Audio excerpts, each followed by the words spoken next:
Hi, my name's Al-Karim Gangji. I'm an educator, a researcher, better yet, a lifelong learner and researcher like you all.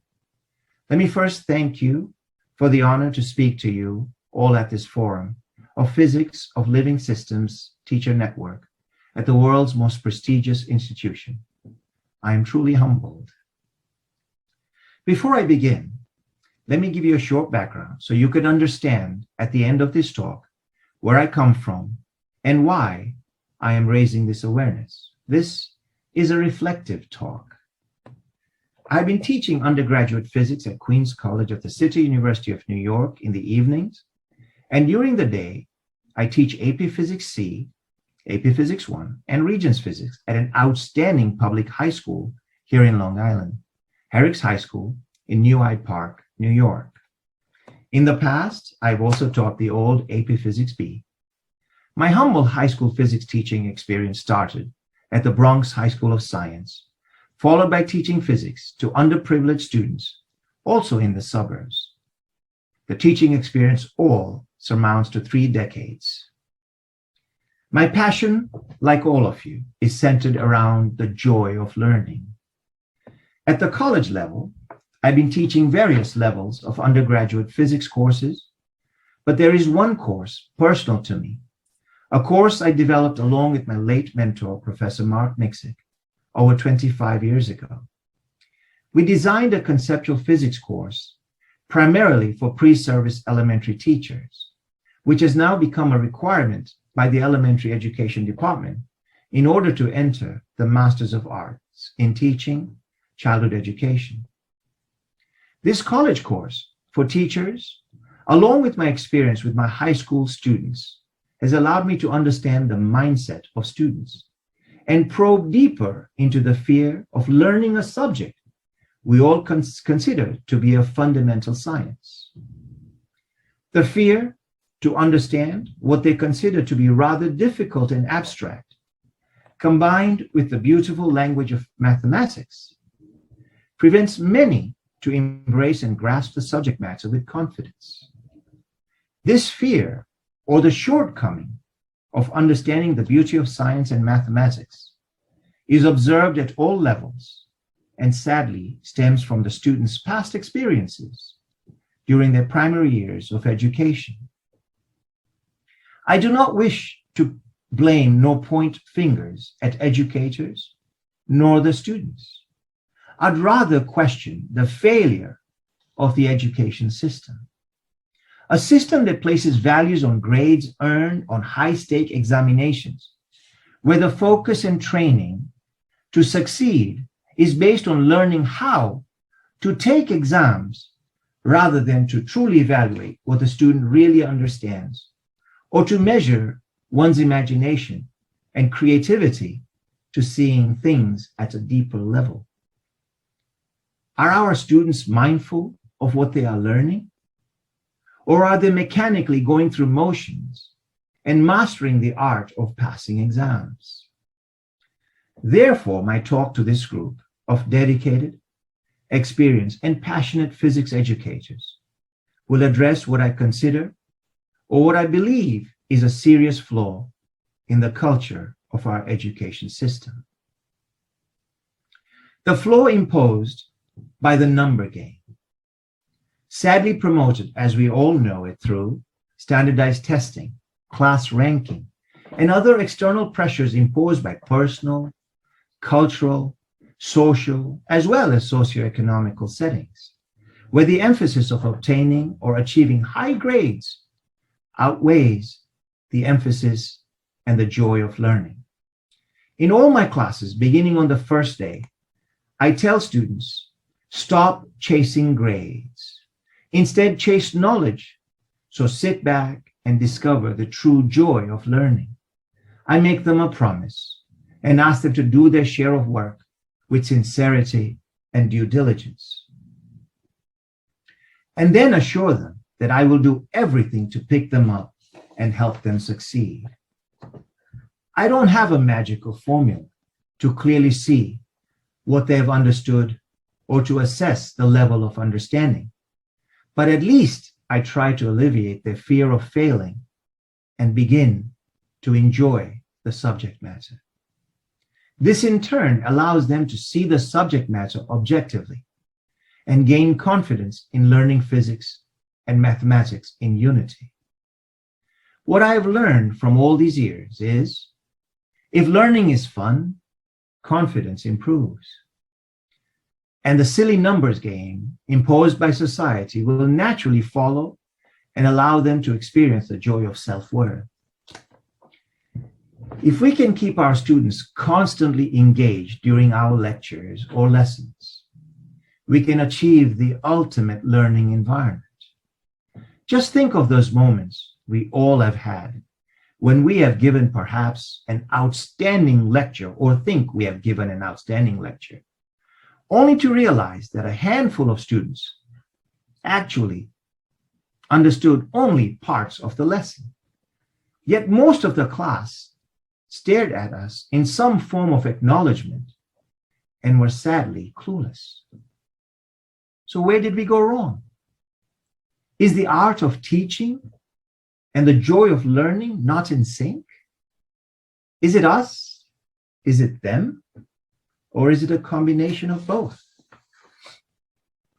In a culture where memorizing facts only to regurgitate material on a test becomes more important than to seek understanding through the natural gift of imagination and the learned art of critical thinking.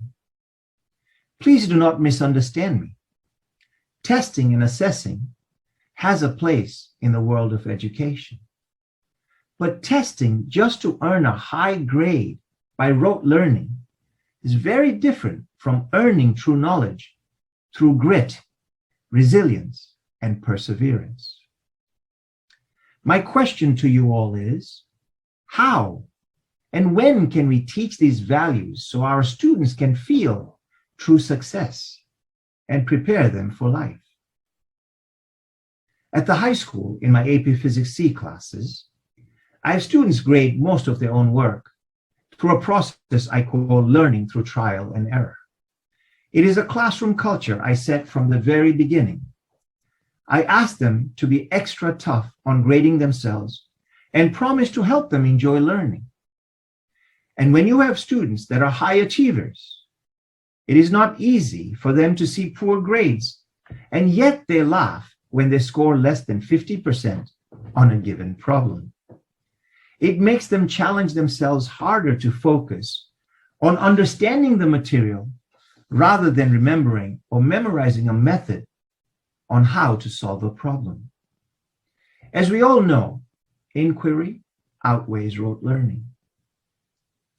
I provide multiple chances for them to pick themselves up and feel good about their achievements. In a way, it is also preparing them to succeed in a world beyond high school. Independent and creative thinking is essential to succeed at a university or a college and at the professional life thereafter. There is no single method, nor a better method in the art of teaching.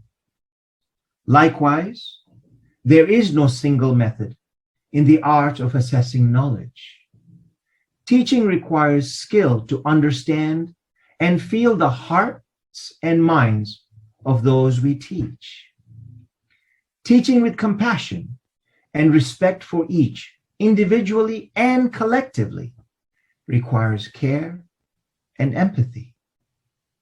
Can we sense others and feel what they are going through at the very moment we are trying to teach them?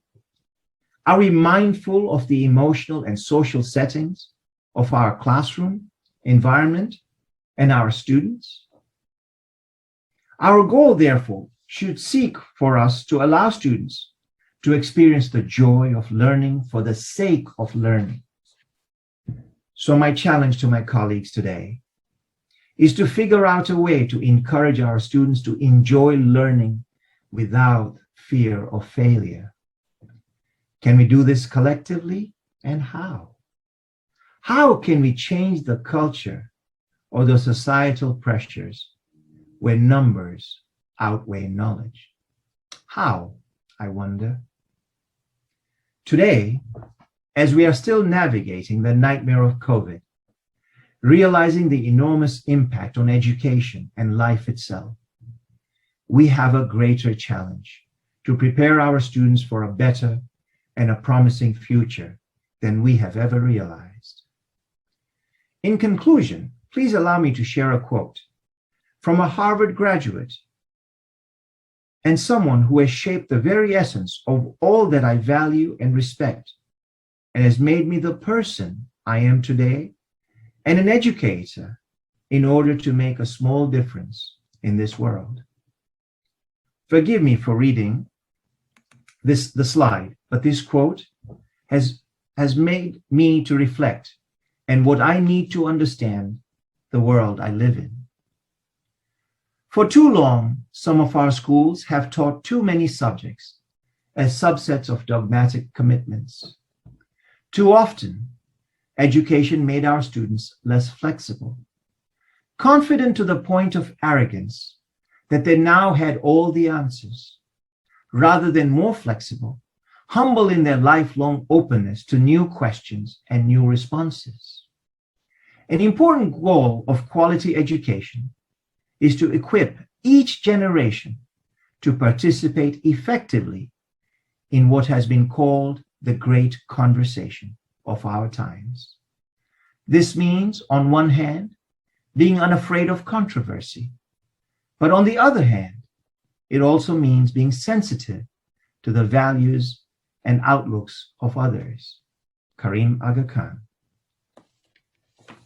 I thank you for listening to me and allowing me to reflect on what has bothered me my entire career as an educator. I look forward to becoming an integral part of this network of dedicated educators. Looking forward to seeing you all. Cheers with respect. Thank you. First of all, welcome to the 2021-2022 PoLS-T Network Speaker Series. We are still looking for speakers for the spring semester, especially current high school classroom teachers and international speakers. So your suggestions would be very welcome. You can put them in the chat. You can use Slack to communicate them to Sarah or Isa or me. But your suggestions would be very valuable, especially if you have a direct connection to the speaker and you can help us convince the speaker to come and give a talk. But if not, we'll be happy to do the footwork.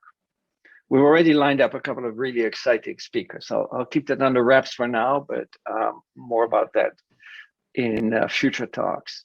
I will, though, tell you who the October speaker is.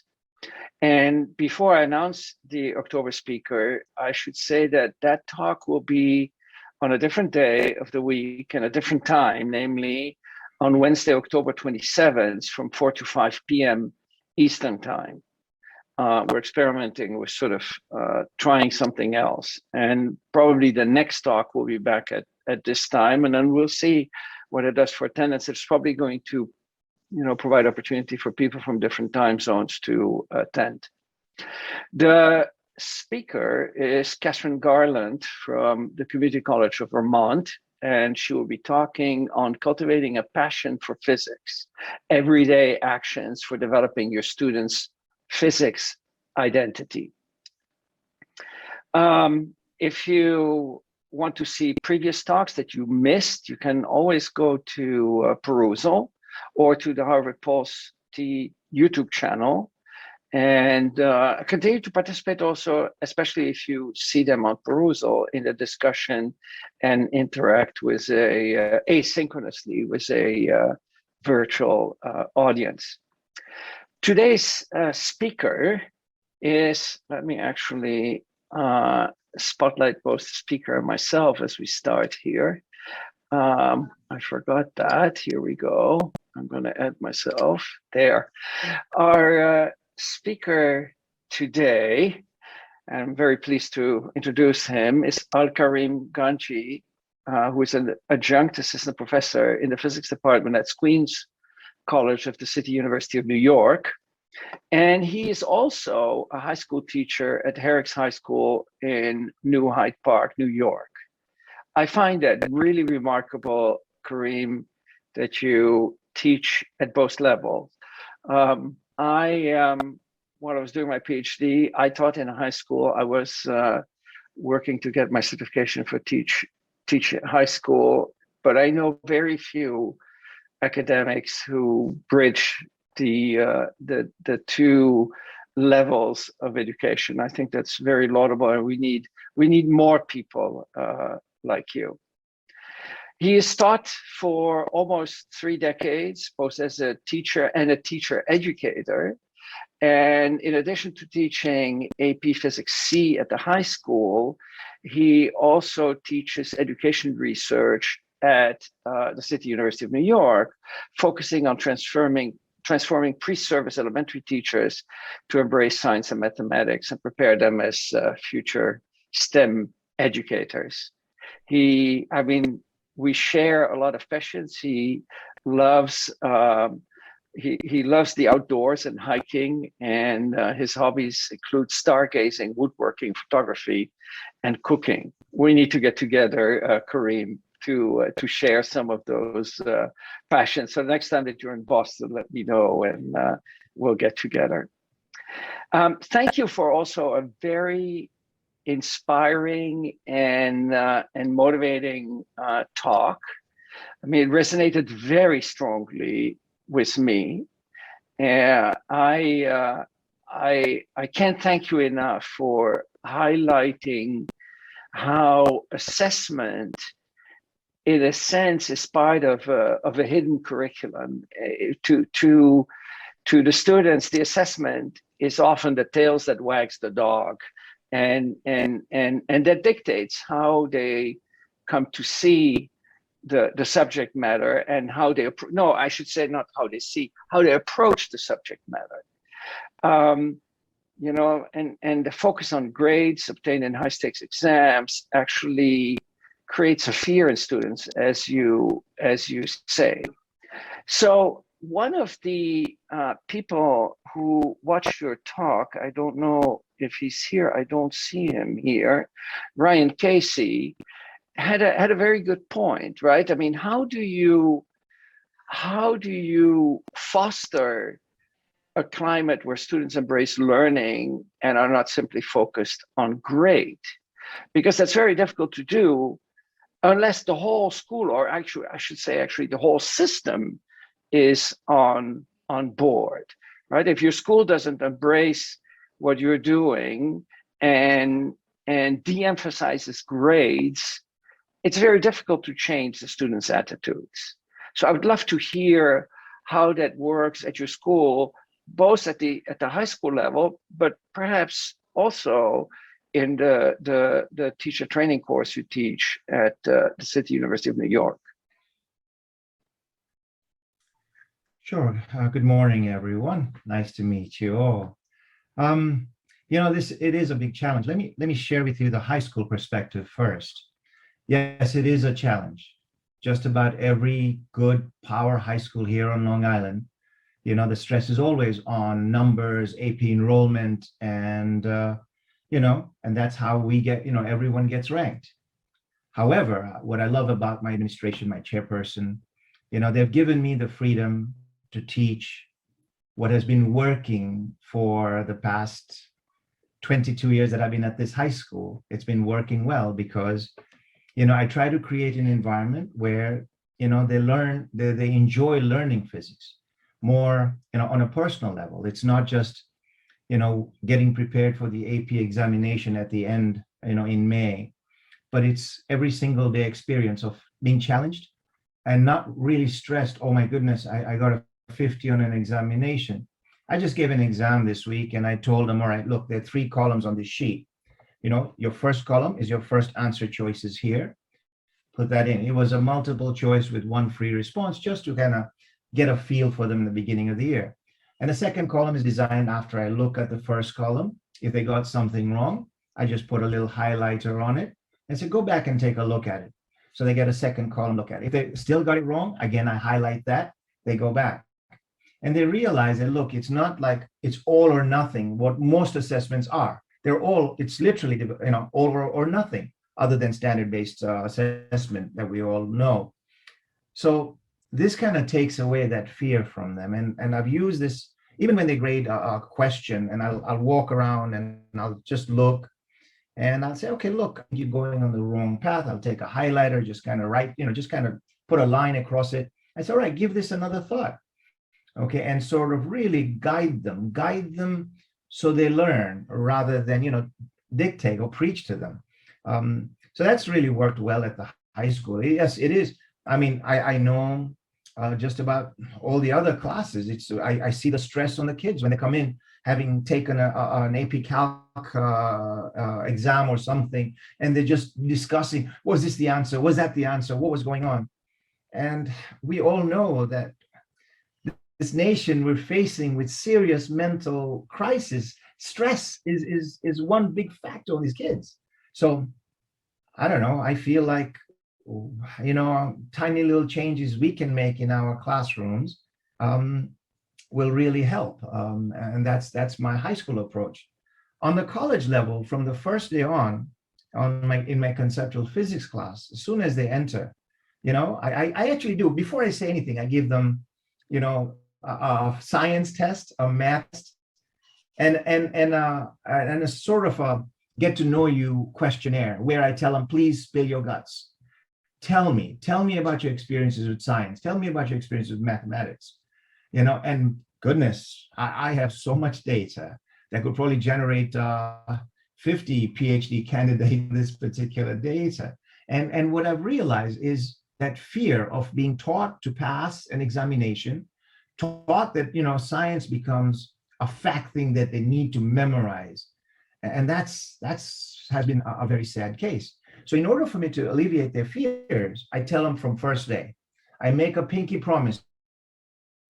Let's make a pinky promise. You need a B or better to enter the elementary education program. How about I will do everything to get you there? All you have to do is your part. I expect that you will read and enjoy. You will do some home experiments, whatever. And anything you observe, and if you see, wow, that's a phenomenon we studied, you relay it to me. So it becomes more like a fun learning environment. And I tell them, look, even if you fail all 3 exams, I will figure out a way to supplement that learning and pick you up. Well, the pandemic actually has helped, using online platforms, that are offered through, like, for example, Pearson's Mastering Physics, WebAssign, and all of them. The assessment part, which has been developed fairly well, it still needs work, but what it has allowed me to do is to give them multiple chances to get a question correct, just the way I give my assignments. When I give an assignment, they go and they do the assignment, they get like 6 chances to get it right. They do all their work and submit that, and something is wrong, they get an immediate feedback. I think that's a very important part. They get that immediate feedback and they get another chance if they got something wrong. And I make sure that there's a small little penalty to prevent them from just randomly guessing. And then I also tell them, look, it's very easy for me to pick out that you're looking up answers, because today's world, they have access. They have access to everything, just about. Instructors' manuals for every, imaginable book is out there, So the challenge is I take questions, I modify them. No question is perfectly written. We know that. So it gives them a chance to sort of build confidence. And I think that has reflected based upon the emails I get, based upon past graduates who are now teachers, educators. It's something I've been thinking about, is conducting a study on past graduates and see their comfort level on physics and science or the topics they've taught. I know that they reach out to me for materials, Dr. Gangji, would you have so many tennis balls or whatever? And I'm always there to offer that. I tell them, look, it doesn't matter. 10 years from now, if you remember me just for a little help, I'll still be here, hopefully. And I think that taking away that fear has been a blessing in disguise, and knowing the fact that they're enjoying learning rather than just, I need this class so I could enter the program. And these are shared thoughts at the end of the semester by the students.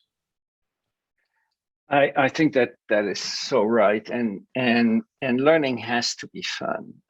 This reminds you what you said reminded me of something that happened in my class, in my current class, not the one post-pandemic, but pre-pandemic, which was completely project-based and team-based. And in the first year that I offered it, there were a number of students who came to me and said, Professor Mazur, I'm having fun, but I'm not really learning anything. I mean, they had sort of been conditioned to associate learning with suffering. And if you're having fun, you cannot really be learning. And you know, that's really worrisome, right? Because learning intrinsically is fun. Living is learning, and it's a joy, and it should be a joy. And to see students who are associating fear with learning and fun with not learning, that's kind of worrisome, especially at a place like mine. So before we continue, and I have many questions, but I'd rather have the audience ask questions. You can either raise your hand, as Maya has already done. Maya, I'll give you the floor in just a second, or you can type them in the chat as Anna Lynch has done. So Maya, please briefly introduce yourself, and then go ahead, ask your question. Hi everyone, Maya Lerner. You know, being on this Zoom today, it's amazing to see where everyone is coming from, all of the different countries across the US. And yet I am just amazed at how small of a world it is, because I actually did my student teaching at Herricks High School. So what is the chance of that? My question actually has to do with something that I've been struggling a lot with personally is, you know, I completely agree with you. I think that, you know, we need to emphasize the process more rather than the end result, or the, you know, whether they get the answer correct the first time.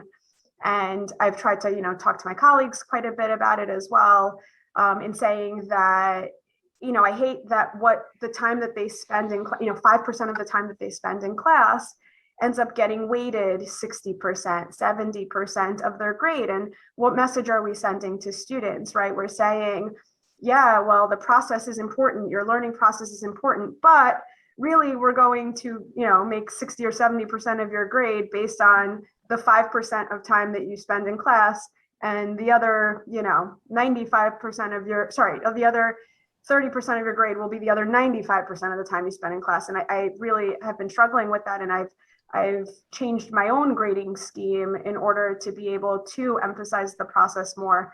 So I'm curious how you've done your grading. For instance, I know that, you know, many of us struggle with the pressures of parents, administration. You know, we need to obviously have accountability, and we need to be able to assess students, certainly.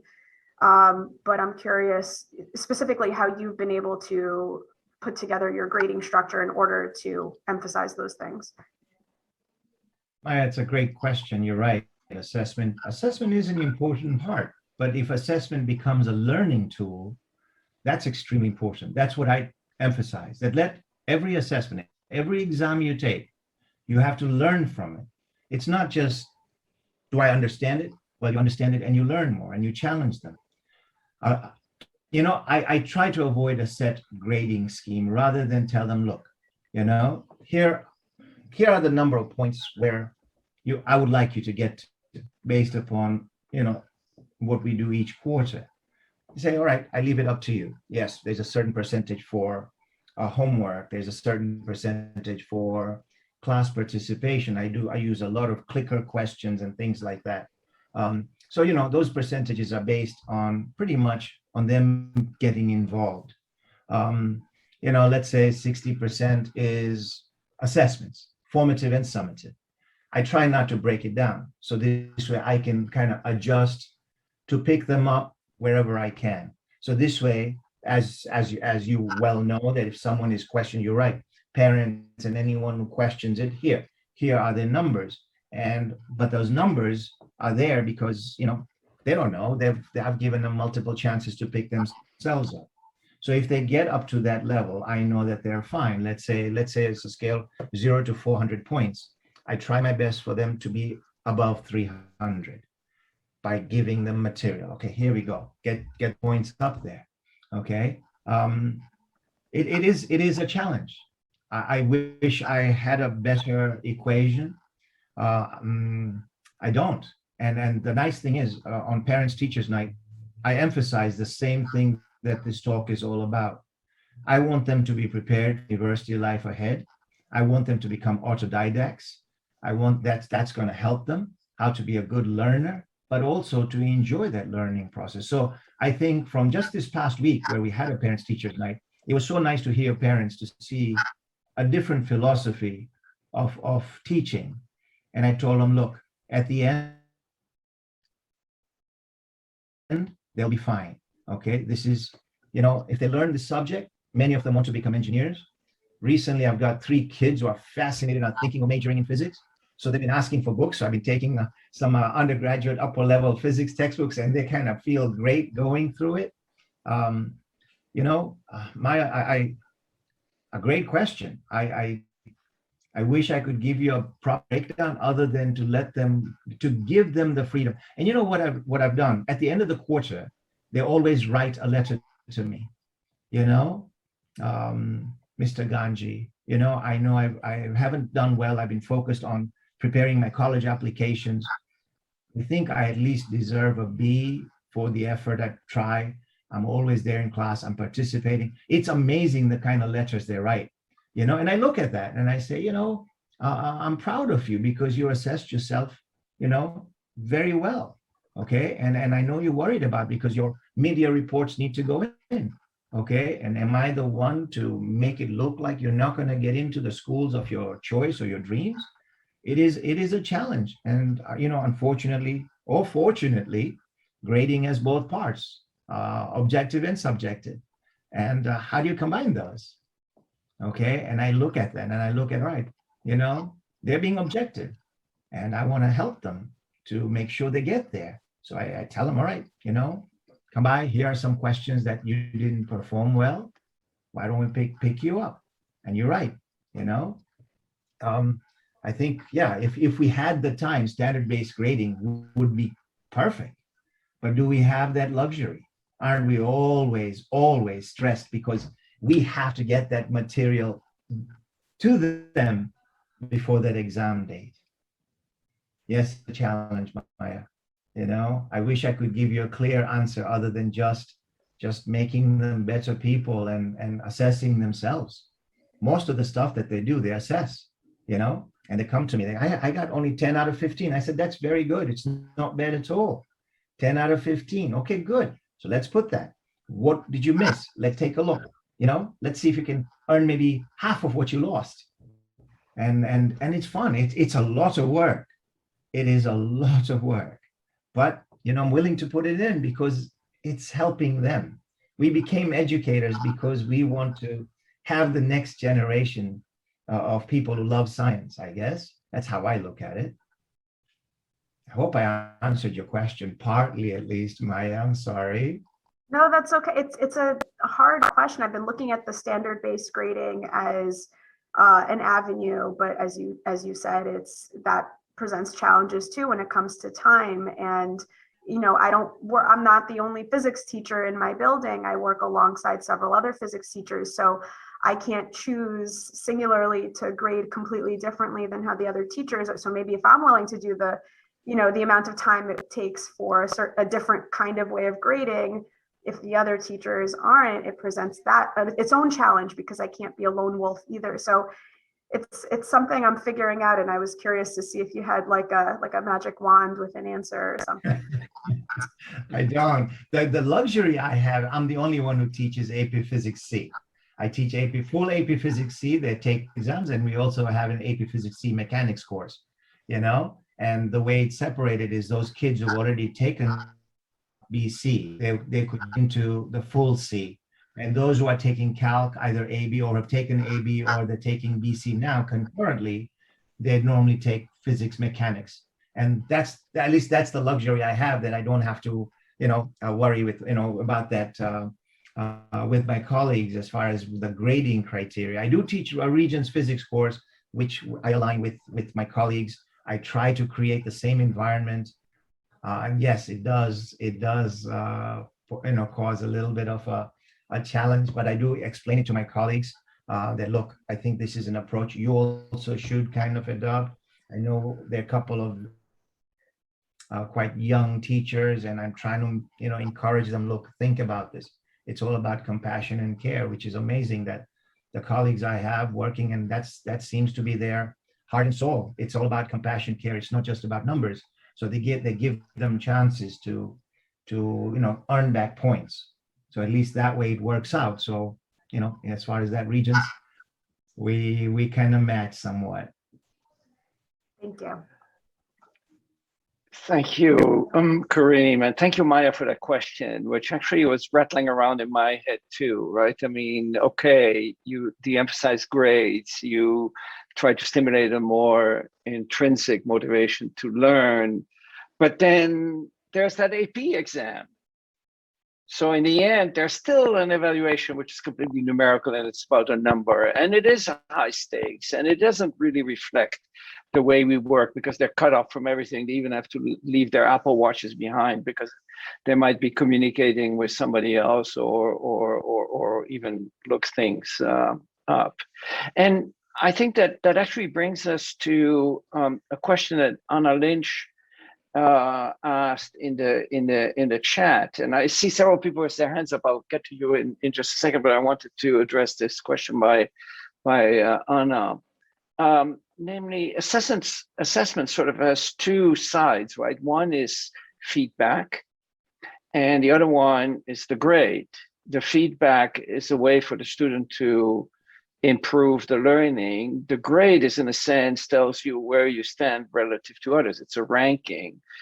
And I totally agree with Anna. Feedback is way more important than the grade, and you clearly are totally on board with that. But how can we change that mindset in the students? And I think to some degree you perhaps already gave the answer to Maya when you spoke to Maya, and I think that's the mental block that I've had too. Right? You can't change the whole system at once. I think perhaps what you have shown is that, we got to start small, do it in our classes, believe in it, and then slowly, hopefully, the system will change. But I'd love to hear your thoughts on this. How do we change the mindset of the students? All right. One of the comments that I remember reading once they watched the video clip was, if we could somehow make students like teachers, or make them think like they're teachers. So for years, I've had at the high school, I've had something called Physics Fridays, both spelled with a P. So, it's like Physics Friday. It's not a club. It's something that I stay back on Fridays. I have like chess boards, I have some board games, but the primary purpose of Physics Fridays is to encourage my AP Physics C students to help AP Physics 1, Regents physics students, or not just physics. They help in math and English, whatever it is. And it's amazing the number of kids I get who just sit in the room and are just getting together, and they're discussing stuff. They'll be discussing their calculus stuff that they did that week. And just listening to those kind of conversations, it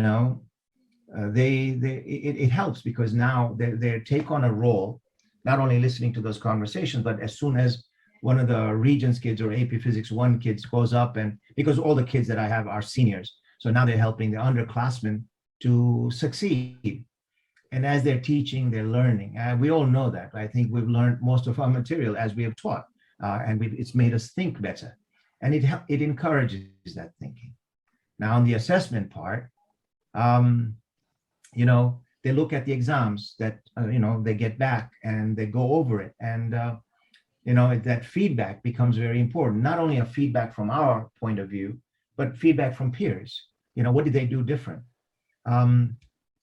So I think that becomes an important element in part of learning, as long as, and kids come back because my teacher said, look, I could get 50% of my losses. Please help me understand this stuff. And those conversations, just kind of listening, I'm always kind of working along and listening quietly and then watching how they engage themselves. And it's not about just giving them the right answer. And I tell my students that one primary purpose is not to give an answer. Teach them, show them the method or the thinking. Okay, we all know that it's not about preaching, and it's about, hey, this is how we think. This is how we're taught to think. And if you have that, I think you'll be fine. So you're right. Assessment is one part, feedback, and then you've got that number that shows you where you are. But if that number can be pushed up because you've done, you've learned a little bit more, I think that's very important. How do we really do this on a large scale? That's what I'm asking this amazing group of educators here. What do you do in your classroom to encourage that? Are we really doing this? Looking at the next generation science standards, and they're talking about high stakes assessments from kindergarten all the way till 12th grade. I think, I don't know, are these assessments driven by I don't know, what is it driven by? What are we doing? Giving exams in kindergarten? Okay, what happened to learning by playing? I grew up in Tanzania, East Africa. All right, my childhood was playing at my dad's farm, playing, getting my hands dirty. I think that's what inspired me for the love of science. The play wasn't just about exams. It was about having a little farm, learning to plant, walking by the school and watching a classroom with chemistry, equipment, and just falling in love with that. What's happened to that? What's happened to that? I don't know. You take play away?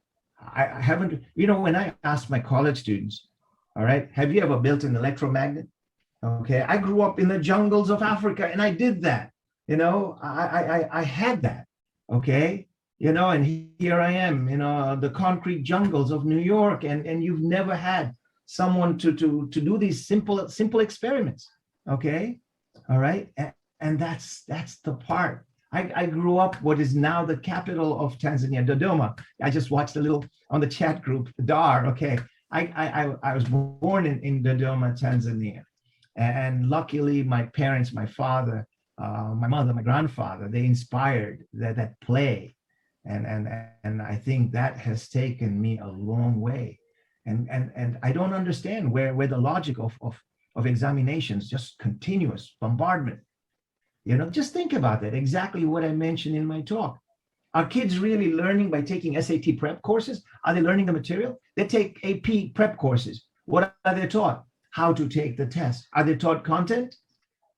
They're not taught content at all.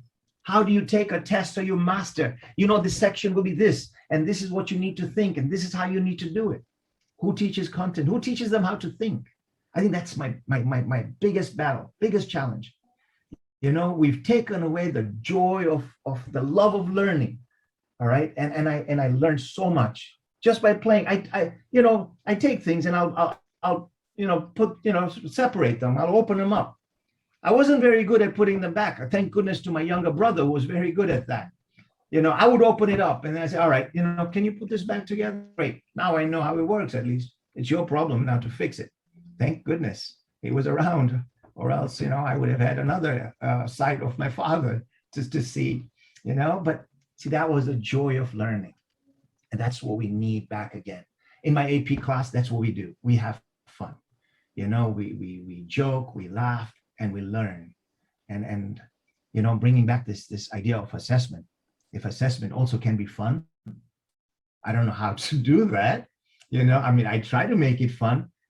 Just yesterday, I gave a short little assessment on vectors, and all of a sudden we had a power outage, and they were working, and they found it a little challenging. I said, you know what? It's okay. Why don't you guys sit together, huddle up by the window, and discuss these questions, and we'll talk about them on Monday. So I'm looking forward to Monday. I can't wait till Monday to go and listen to them. What did they learn from this short little assessment, you know?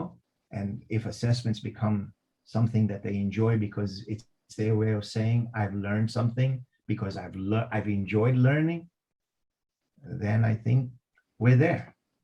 But how do we challenge those who develop these high stakes examinations and thinking? What are they driven by? I wonder. I wonder. I've got my own thoughts, but I wonder what they're driven by. And forgive me for expressing my passion from speaking from the heart. By all means, do and continue. I think it's important, and I think you're probably striking a chord with many of us. If anything, I think you highlight a trend that that push a thing into the wrong direction, right? I mean, if we start doing high stake testing at an earlier age, we generate students who are driven by numerical scores rather than by a passion for learning. In fact, I think, who was it? I think it was Elmarie Mortimer in the chat who said, unfortunately, students at my school tend to not to do anything unless there's a grade attached to it. I mean, in a sense, it's like teaching a dog a trick, so to speak. Okay, Maksuda and Helen have had their hands up for a long time. So Maksuda, I'm going to cede the floor to you. Hi, so first and foremost, thank you so much for that talk. I think for me, one of the things that I'm super passionate about is also just getting away from grades, right? Because as soon as my first day of classroom comes, like I'll write some hieroglyphics on the board. I'm like, if you copy that, you get 100. And I bet all of you will copy that. But what have you learned in it? Right? And they're like, nothing. I was like, so what's the use? Like, why are you copying just because I'm telling you? Right? They need to get away from this mindset of just copying because. So I am 100% on board with that. Like, please don't copy things just for a grade. I would much rather give you no grade than do that. I have two separate questions. Before that, also one of the big problems I of course have is invariably within the first 1 month, there'll be complaints against me because I don't give them notes to memorize, right? It'll be like, she didn't give us notes. But the same thing, like, I want you to figure it out. Me giving you the notes, you're just gonna take it and memorize it. But my question is, you said you teach AP Physics Calc, right? I now am a teacher who ends up teaching IB Physics, both first year and second year only. The point is, I think Ms. Reynolds said about grading. If in a school you have on-level pre-IB, IB, or on-level AP, now those students who are on-level physics, unfortunately, the expectation or the rigor becomes less, right? And that's just the reality. So say, for example, to get 100, if we think of grading scale, to get 100 on an AP class or an IB class, typically people are like, you're not supposed to get those grades, right? Typically. But when I, as an IB teacher, am expected that the grading should not be like that, I am signing off on a student getting a 70, let's say, because that's what the expectation is. And an on-level teacher signs off on a student who does F is equal to MA, and my students might be doing relativity on 100. We are both signing off saying they're ready for college with very different grading scales, right? How do you reconcile with that? And my second question is social emotional learning. Again, same problem. People make this assumption that math and science teachers don't know how to do social emotional learning, right? We're all about those facts and figures and dry teaching, which it shouldn't be.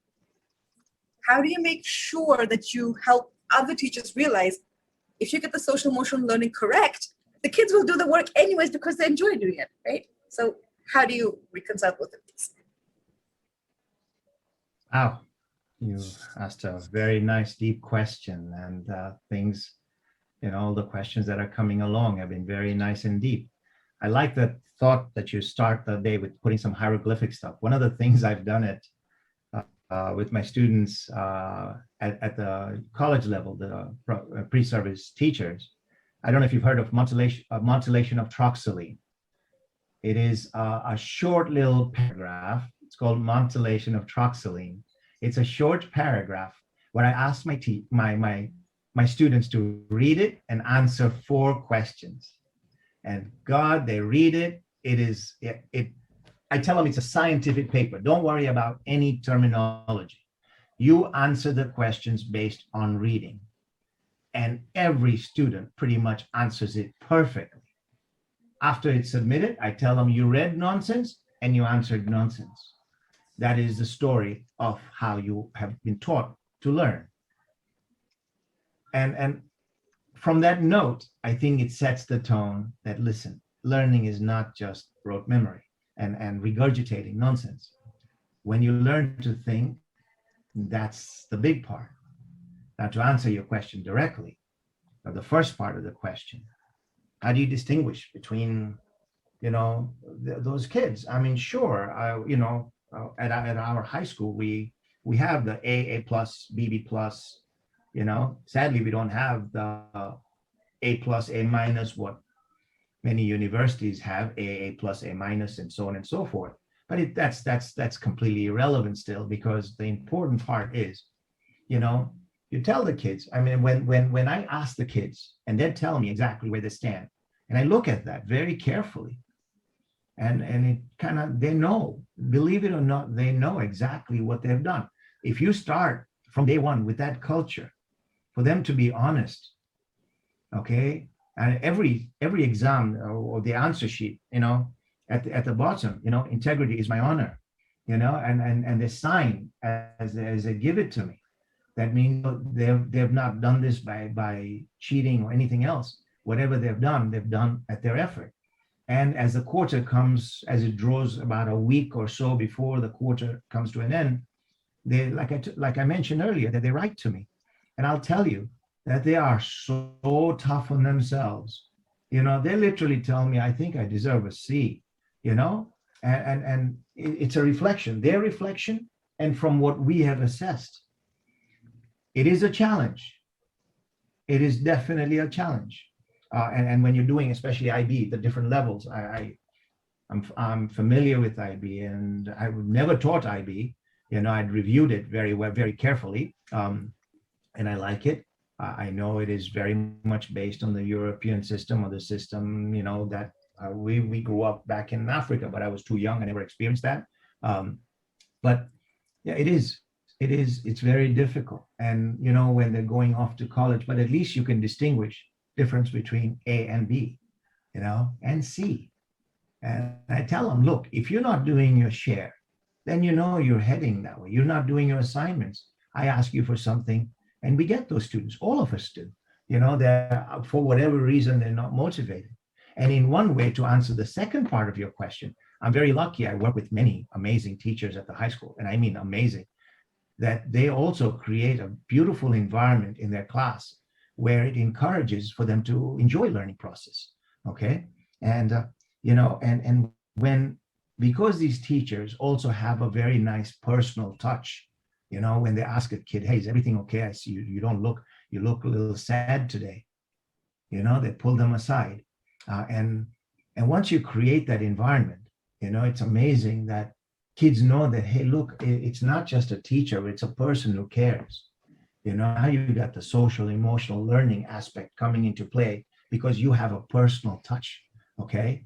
And it's amazing what kids, I mean, I'll tell them a story. I mean, I love dogs. I had a dog and passed away. And then give them stories about our past. Sometimes you take something that happens in a classroom, even in these high-powered classrooms, you take a moment to teach, okay? As 9/11, all the kids we have in our classroom weren't even born. To them, it's history. We lived it, and I kind of told them where I was. I was at the high school. I was in the AV room copying papers, and I'm looking at the TV, and the days that followed. All of a sudden, the kids are now beginning to feel, oh my God, he experienced that. It's like I tell them, for you, it's history. Like the way I remember talking to a few people who are World War II veterans, long time ago, and I tell them, look, that was history. Now I'm fascinated. I want to learn about that. And I remember talking to these people, so the minute they find that connection that you are a person, and yeah, we are human beings, and we are educators, and once they see that, you capture these kids. Once you have them, they're all yours, and you will be able to figure them out. I tell them stories about my children. I tell them, hey, I've got a 3.5-year-old granddaughter who drives me nuts, and then they want to see pictures and all of that stuff, and you own them then, and owning them in a sense, they become your own children. I think that's what we do in a high school, in a classroom. I told them, and some parents, teachers, that I'm sorry, when your kids are in my classroom, they're my children. They are my children, and I'm very possessive that way, because I want them to succeed, and I think you'll win them. That compassion and care, and we give them hope. I guess that's what I'm really trying to get across. Where does compassion, love, care come in? We see them that they have. How many kids in a year do we take for counseling? Just think about that. All of us have done that because you see something is wrong. All right. Primarily, yes, it may come from home, but a lot comes from the environment that we create. Okay. So Maksuda, I agree with you. It's the challenge of, okay, exactly, like it was asked earlier, what Maya asked, how are we going to separate? So I try my best. I'll get you to that B. At least B is a very respectable grade in AP Physics. It's not looked at badly. Okay, you at least look at all the APs you're taking. Our kids nowadays take 5, 6 APs in a year. When in our college lives did we take 5 or 6 power classes in one semester? Right? We took 3 good power classes, and we took 2 classes where we know, okay, great, I'm going to go sit there, doze off here for a few minutes, and I'll still make it okay, right? But look at what we've done to the kids. Look at what parents are doing to the kids, No, I agree with you. I think that's an important point. If you establish the connection with the students, I do believe they will do anything you want by the end of it. So you can actually speed up if you need to at the end with content, right? But that first piece of just establishing that relationship, even if it goes slower, it's still better, because the kids will be they'll want to come to your class, right? So they want to come there. But again, my issue is much more with the grading, right? A C in an on-level class and a C in a AP class, right? Because I've just had a very difficult time reconciling with that idea. How do you, sometimes I feel like saying, you're in an AP class, here's your automatic 100, and then let's move on. So I wonder if that would be an option, because then if you're especially if you're an AP BC class, right? Mechanics, you probably know all the basics is the reason you're there. Whereas on level, you're there because the assumption is you don't know those basics, right? So I sometimes wonder if that might be a way. Just start off with 100. Here's your 100 because you're in this class. I don't want to worry you more, because it is also the students who are more stressed about their grades who take the AP classes, right? So I don't know. It's just something, because when I'm teaching all levels, I'm trying to figure out how to get my grades.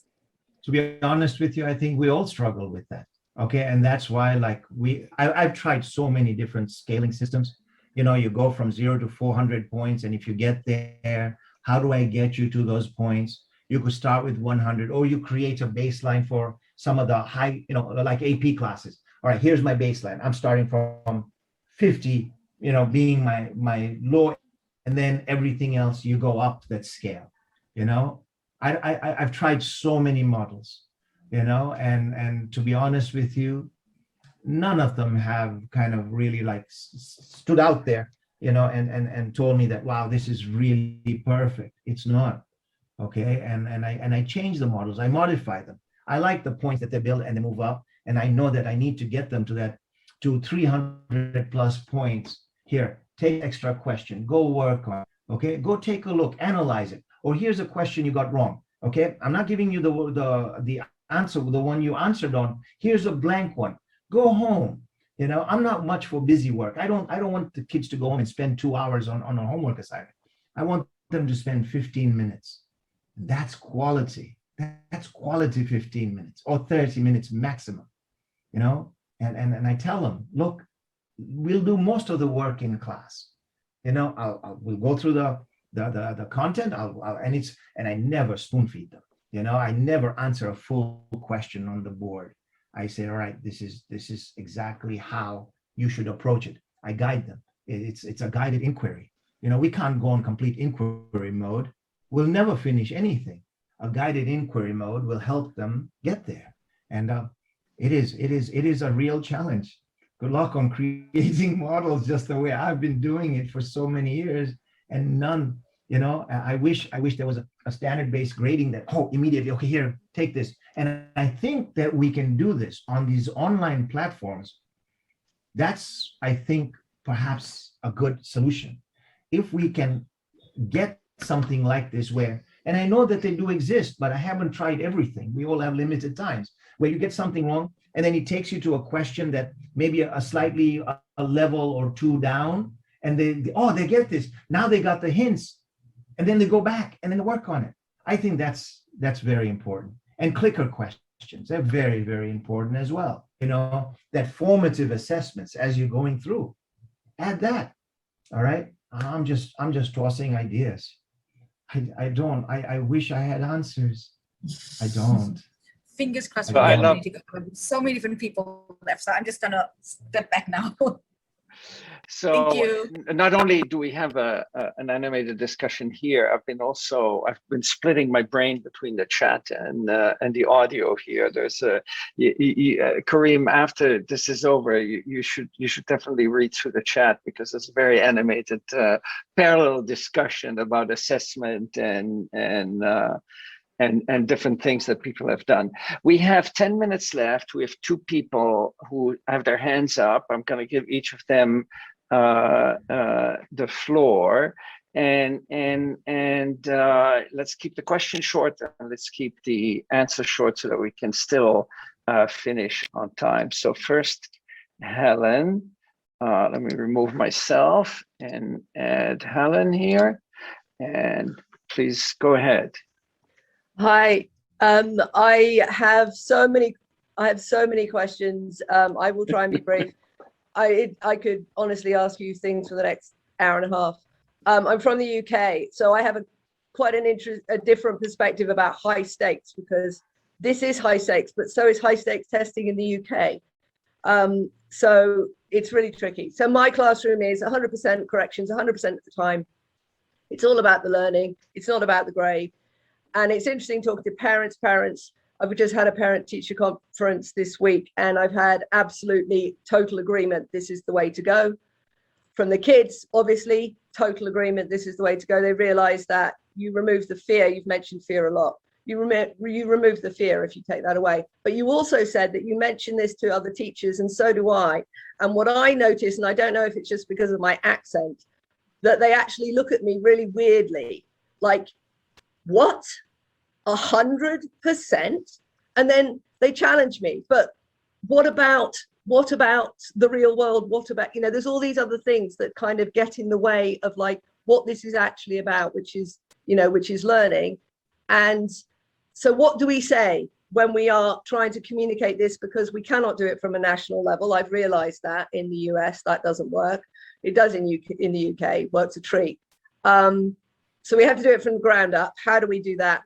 With the proviso that someone on Twitter this week put a thing which made me stop in my tracks. They said, the US education system may not be a world beater, and it may not be an example for the rest of the world, but it hasn't made any difference.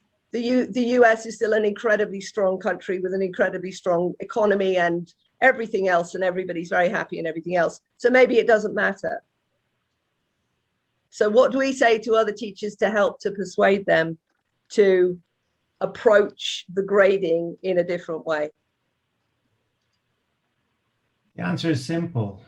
The real world is about thinkers. It's not just those who have the numbers.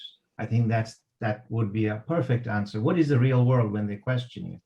And yes, also my funny accent also causes a challenge for my colleagues. Okay, I've got a British and African, and I don't know what other combinations. Swahili perhaps is thrown in there as well. And yes, it does cause a challenge. That's the answer. The answer is very simple. What are we preparing them for? We're preparing them for them to become good thinkers, world leaders, leaders with compassion, care. That's what we want. What do you want to create? A robot? Those we have. We'll have them roaming around very soon. If not, they already are. I think that's the answer. To be honest with you, yeah, let them challenge you. Go ahead. You know, do you want to create a future of people who don't care? Do you think it's because they have not really thought about it? That's what I've wondered. The system didn't do them any harm. They were successful in this system, so therefore there is nothing inherently wrong with the system. Yeah, that's exactly how they think, Helen. Absolutely, that's exactly what I've thought. Why do they think that way? That's because, you know, things were perfect for them. They had it, and those are the few that kind of go through, a very, very small percentage. But those of us who have struggled, who have actually, you know, made it by through a lot of struggle, I think we see it differently. It's the only answer I could give you. Thank you. Well, thank you for that question, Helen. And for our last question, we turn to Joe Belina. Go ahead, Joe. You're muted.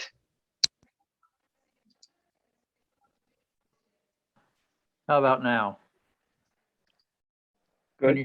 Can you hear me now? Yes, yes, Good, we can okay. hear you. So first a comment. The reason why people are pushing for high stakes testing in science is to try to get science on the table with math and language arts. I mean, it's not the best solution in the world, but that's the only way we're going to get science, raise the level of science in the classroom. It's sad, but that's true. My question is sort of the other side of Helen's question, and that is, when you do all these unusual things in the classroom, students are walking in from other classes where the culture is quite different. How do you get them to buy into your vision when every other teacher in the school may have a different vision of what teaching and learning is?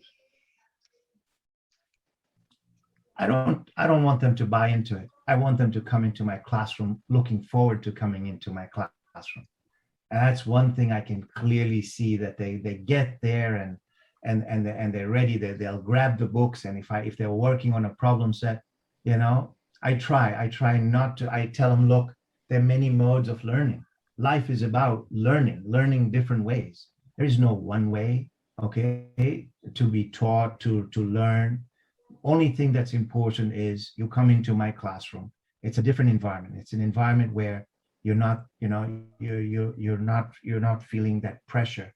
Yes, there is. Sometimes I do. I say, look, pressure is good, okay, but let's do it the right way. You know, it's a great question. Yeah, but they've been trained to think otherwise. Yes. You know, I absolutely agree with you, and that is the toughest thing. I have to undo that, and it takes a while to undo that. It takes literally. I've already gone through now since August 25th or 30th. Okay, it's now that they're feeling comfortable. It's taken 4 weeks. It's taken 4 weeks for them to realize, oh my goodness, let me unwind and let me sit back and enjoy this. Yes, it takes a while. It's time. It's time, as was mentioned earlier. You know, I think Maksuda mentioned it's time factor. You know, we've got that time. All right. And yes, it takes time. And once you build on that, once they realize this is our culture in this classroom, we take off. And that's important. Okay. And you're right about that first thing, that we're trying to get science where math and English. But you know what? This is failure of the system.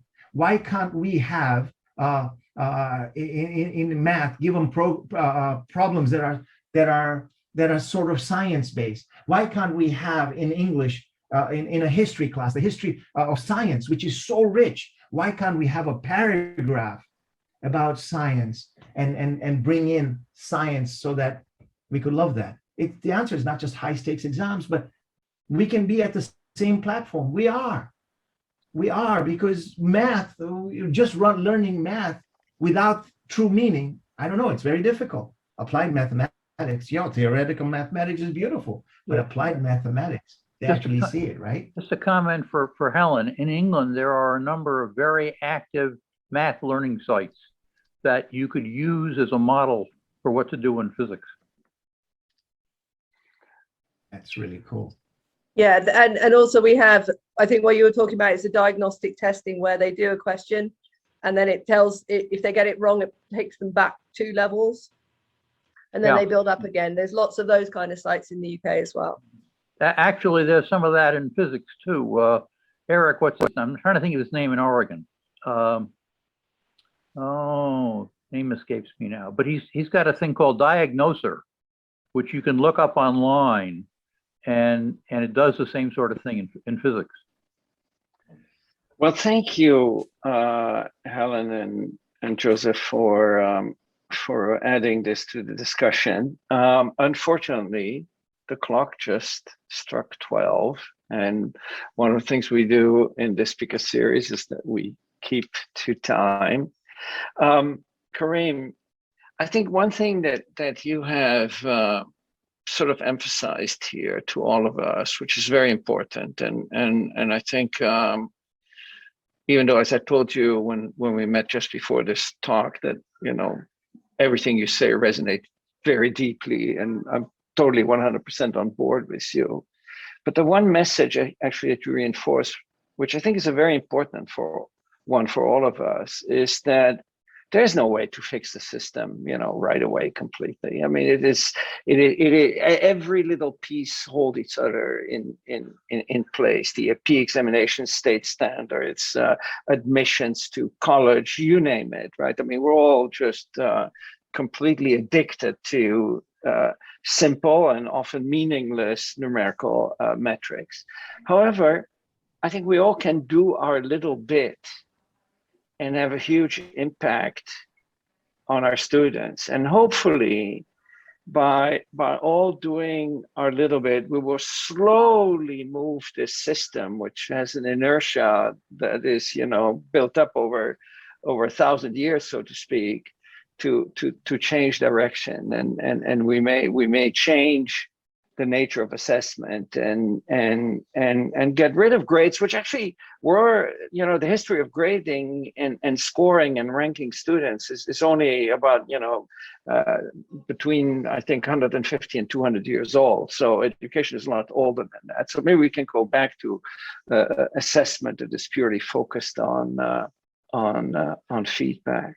So thank you so much for your passion for educating, your passion for making learning fun, and for an extremely stimulating discussion. So on behalf of all of us, a real and a virtual applause. And I urge you, Karim, to look at the chat, because lots of enthusiasm for everything you say. Thank you all for joining us. I hope you will join us again on October 27. Remember, it's a Wednesday, 4 to 5, for the talk by Catherine Garland. Thank you so much. Be well, and see you in October.